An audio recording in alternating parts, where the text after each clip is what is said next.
Jetpur Somnath highway માટે સોમવાર ગોઝારો સાબિત થયો છે। ભંડુરી પાસેથી પસાર થઈ રહેલી કારની વચ્ચે ઢોર આડું આવી જતા ગાડી ડિવાઈડર પર ચડી ગઈ હતી અને સામેથી આવી રહેલ કાર સાથે અથડાઈ હતી। આ ઘટનામાં 7 લોકોના કમકમાટી ભર્યા મૃત્યુ નીપજ્યા। પ્રાથમિક જાણકારી પ્રમાણે 7 મૃતકો પૈકીના 5 વિદ્યાર્થીઓ હતા, જેઓ પરીક્ષા આપવા માટે જઈ રહ્યા હતા ત્યારે આ ગમખ્વાર અકસ્માત થયો અને 5 વિદ્યાર્થીઓ સહિત કુલ 7 કાળનો કોળિયો બની ગયા હતા। બનાવ અંગેની જાણ થતાં જ આસપાસના લોકો તાત્કાલિક અસરથી ઘટના સ્થળે આવી પહોંચ્યા હતા। દ્રશ્યોમાં જોઈ શકાય છે કે અકસ્માત બાદ બંને કારને મોટા પાયે નુકસાન થયું છે, જેમાં એક ગાડીનો આગળનો ભાગ પડીકું વળી ગયો છે। આજ રોજ સવારે 7:30 થી 8 વાગ્યાના સમય દરમિયાન ભંડોરી ગામે એક ગમખ્વાર અકસ્માત થયો છે। 2 કારની વચ્ચે ગમખ્વાર અકસ્માતમાં 7 લોકોના મૃત્યુ થયા છે। હું જ્યારે આની 100 મીટર દૂર જ આગળ એક હોટલે બેઠો હતો ત્યારે અવાજ આવતા હું સ્થળ પર પહોંચ્યો।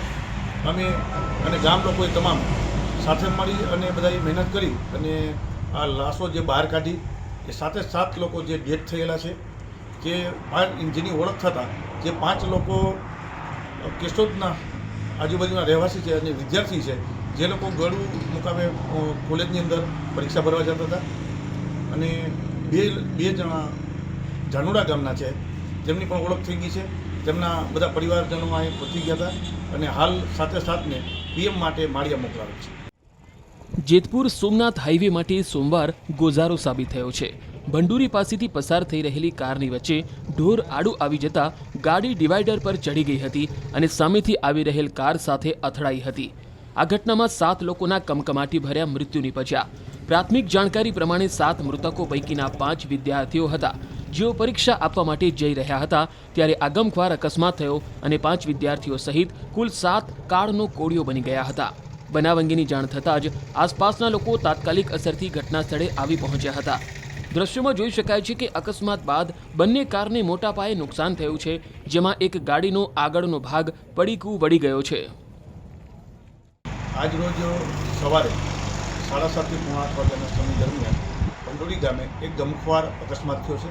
2 કારની વચ્ચે ગમખ્વાર અકસ્માતમાં 7 લોકોના મૃત્યુ થયા છે।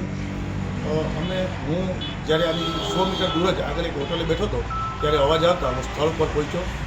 અમે અને ગામ લોકોએ તમામ સાથે મળી અને બધાએ મહેનત કરી અને આ લાશો જે બહાર કાઢી એ 7 લોકો જે ડેથ થયેલા છે, જે જેની ઓળખ થતાં જે 5 લોકો કેશોદના આજુબાજુના રહેવાસી છે અને વિદ્યાર્થી છે, જે લોકો ગળું મુકામે કોલેજની અંદર પરીક્ષા ભરવા જતા હતા, અને બે જણા ઝાનુડા ગામના છે, જેમની પણ ઓળખ થઈ ગઈ છે। તેમના બધા પરિવારજનો અહીં પહોંચી ગયા હતા અને હાલ સાથે પીએમ માટે માળિયા મોકલાવે છે।